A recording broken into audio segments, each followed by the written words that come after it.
শ্রীরামপুর কলেজে strong room সহ সংলগ্ন জায়গা ঘুরে দেখলেন শ্রীরামপুর লোকসভা কেন্দ্রের সিপিআইএম প্রার্থী দীপশিতা ধর।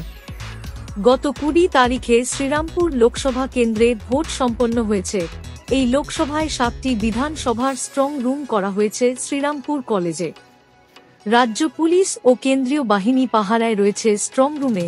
বিভিন্ন পর্যায়ে সেই স্ট্রং রুম পাহারায় রয়েছে 3টি দল, তৃণমূল, বিজেপি ও সিপিএম।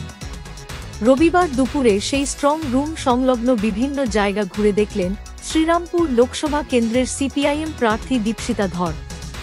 সিসিটিভি মনিটরিং খতিয়ে দেখলেন। এবারে জয়ের ব্যাপারে চূড়ান্ত আশাবাদী তিনি। দীপশিতা বলেন, আগামী 4 জুন লাল আবির মেখে বিজয় মিছিল বের করব। কি দেখলেন, কি ঘুরে দেখলেন, কি বুঝলেন? বিভিন্ন স্ট্রং রুমে আমাদের কমরেডরা রয়েছে, তারা প্রায় 24 ঘন্টা ধরে পাহারা দিচ্ছে।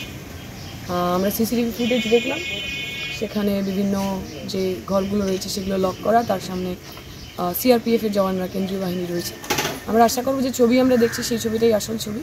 আমাদের ইভিএম, সাধারণ মানুষের মতদান, সাধারণ মানুষের ওপিনিয়ন, সেগুলো সুরক্ষিত আছে। আগামী 4 তারিখ যেন সুষ্ঠুভাবে এই পুরো গণনা প্রক্রিয়াটা হয়, তার জন্য কেন্দ্রীয় বাহিনী এবং ইলেকশন কমিশনের যারা রয়েছেন তাদের কাছে আমাদের আবেদন থাকবে। যে নিরাপত্তা দেখলেন তাতে আপনি সন্তুষ্ট? এখন দেখুন, আমরা তো সিসিটিভি ফুটেজ দেখছি, সেই সিসিটিভি ফুটেজ মর্ফও হতে পারে, সেই সিসিটিভি ফুটেজ গন্ডগোলও হতে পারে, কিন্তু এখন অবধি আমাদের যা ফিডব্যাক, আমার যে কমরেডরা এখানে পাহারায় রয়েছে, তারা মনে হচ্ছে যেভাবে যা হওয়া উচিত সেই প্রসেস মেনে চলছে। আপনাদের 3টে শিফটে বলছেন তো পাহারা দিচ্ছে, চলবে এখন? একদম। আমরা যে লড়াই শুরু করেছিলাম 2 মাস আগে, প্রচারে আমার কমরেডরা 100% দিয়েছেন। নির্বাচনের দিন সমস্ত এজেন্ট একদম বুথের মাটি কামড়ে পড়েছিল। এখন এই শেষ দিন 4 তারিখ অবধি, যাতে গণনাটা সুষ্ঠুভাবে হয়। মানুষের যে রায়, সে যাকে খুশি তিনি ভোট দিন না কেন, তার রায়টা যেন মানুষ জানতে পারে, সঠিকভাবে যেন সেই রায়টা বাইরে আসে, তার জন্য কি আশা করছেন 4 তারিখে? যাতে আমরা লাল আবির খেলে বিজয় মিছিল করি। ঠিক আছে। News wave India, Serampore.